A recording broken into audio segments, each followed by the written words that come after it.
Halo sahabat Piltun, Physics Learning by Poton.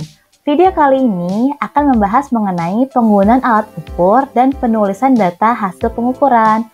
Let's begin! Pernahkah kalian melihat seseorang mengukur suatu benda dengan menggunakan jengkal tangannya?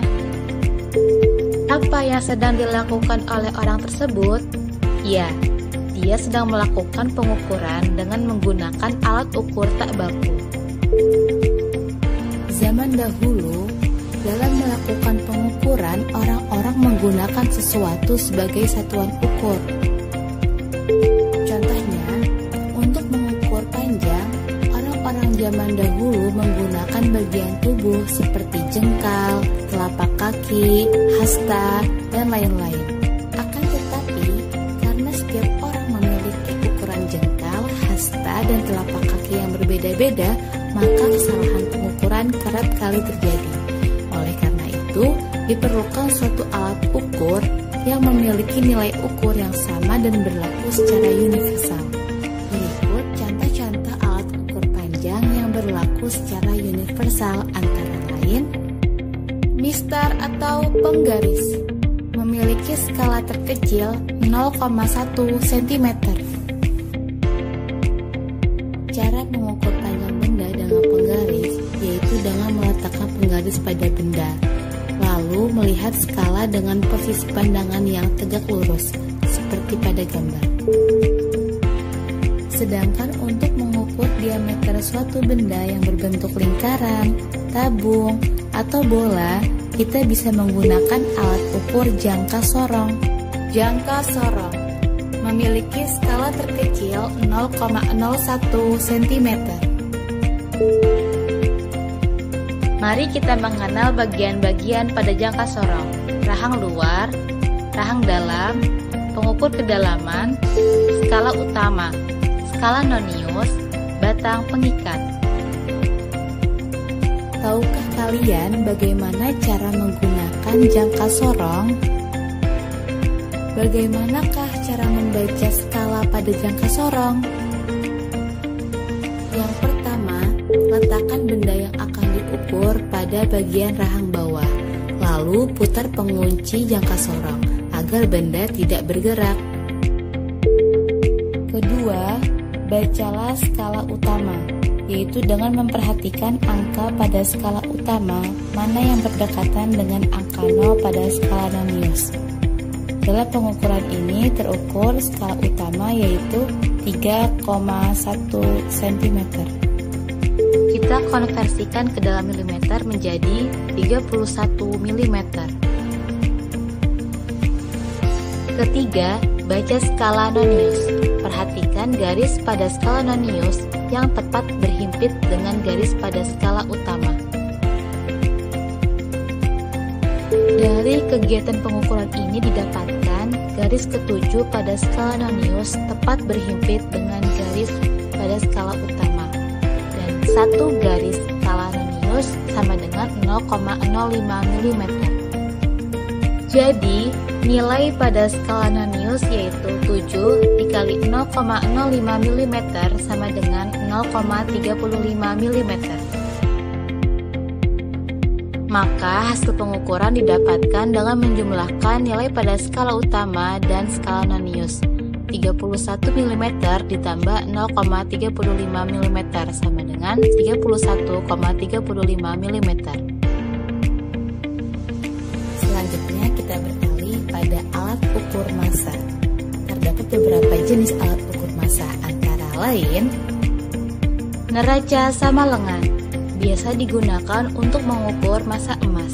Neraca sama lengan memiliki dua piringan dan memiliki beberapa anak timbangan dengan satuan massa tertentu.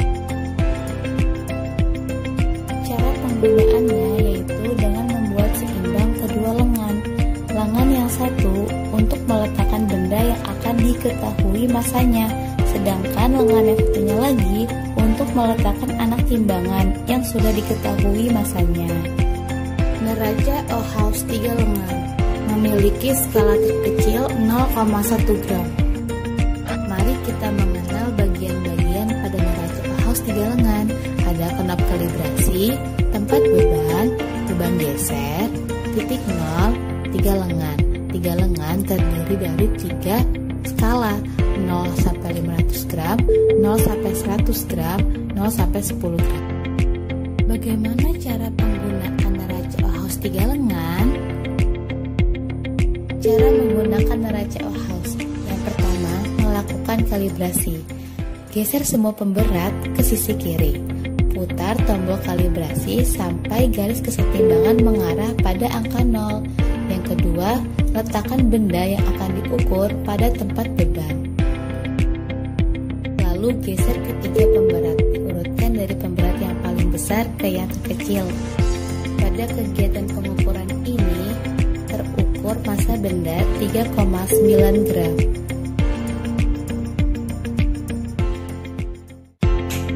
Oke, selanjutnya kita bahas mengenai alat ukur waktu. Jam digunakan untuk mengetahui waktu di suatu tempat. Memiliki skala terkecil 1 sekon. Stopwatch analog memiliki skala terkecil 0,1 sekon. Memiliki 2 jarum. Jarum yang panjang menunjukkan detik, jarum yang pendek menunjukkan menit. Cara membaca stopwatch. Yang pertama, baca skala menit. Yang kedua, baca skala detik. Berapa hasil pengukurannya? Jarum pendek menunjukkan 2 menit. Jarum panjang menunjukkan 47 detik. Hasil pengukurannya 2 menit 47 detik. Ya, saat ini sudah berkembang stopwatch digital. Kalian bisa langsung membaca nilai yang tertera pada stopwatch. Stopwatch digital memiliki skala terkecil 0,01 sekon. Agar lebih paham, coba kalian kerjakan latihan berikut ini. Soal pertama, terdapat neraca sama lengan. Satu lengan diletakkan 3 pemberat yang bernilai 25 gram, 1 kilogram, dan 2 ons. Berapakah massa benda? Soal nomor 2, terdapat jangka sorong yang digunakan untuk mengukur diameter bola.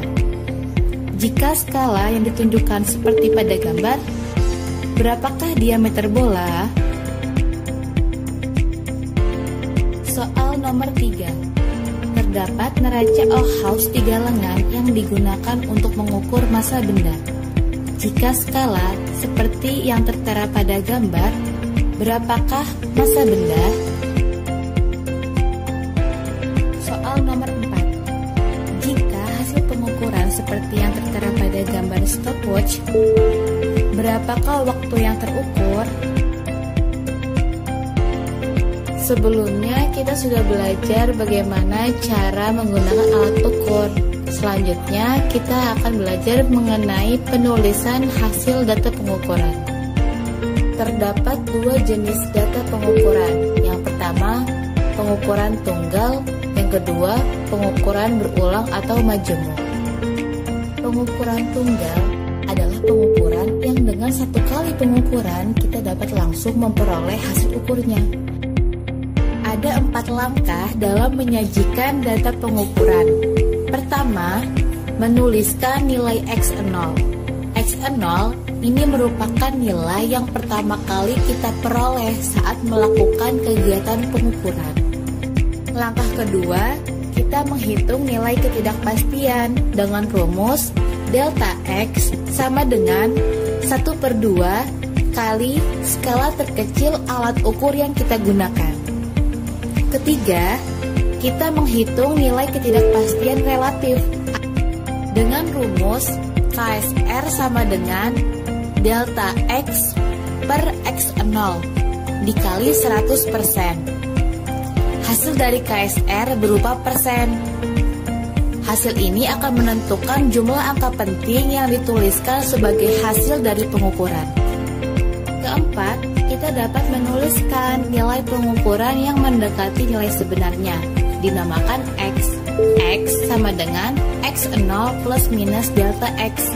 Artinya, X0 ditambah delta X atau X0 dikurang delta X. Mari kita coba terapkan digunakan pada kegiatan pengukuran. Jika ada sebuah pulpen, kita ukur dengan penggaris. Pada gambar, kita ketahui bahwa panjang pulpen 14 cm. Ini merupakan nilai pengukuran atau X0. Selanjutnya, kita hitung nilai ketidakpastiannya. Delta X sama dengan 1/2 dikali skala terkecil dari penggaris, yaitu 0,1 cm. Hasilnya sama dengan 0,05 cm.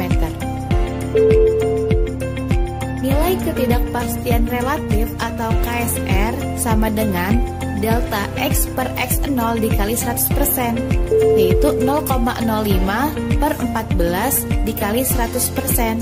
Hasilnya 0,3571%. Angka ini memenuhi aturan 0,1%, berarti hasil pengukuran akan dituliskan dalam 4 angka penting. Hasil pengukuran X sama dengan X0 plus minus delta X. Kita masukkan angkanya sama dengan 14 plus minus 0,05 cm. Untuk mengeceknya, 14 ditambah 0,05 sama dengan 14,05 cm. Ini merupakan 4 angka penting, atau 14 dikurang 0,05 cm. Hasilnya 13,95 cm. Ini juga merupakan 4 angka penting.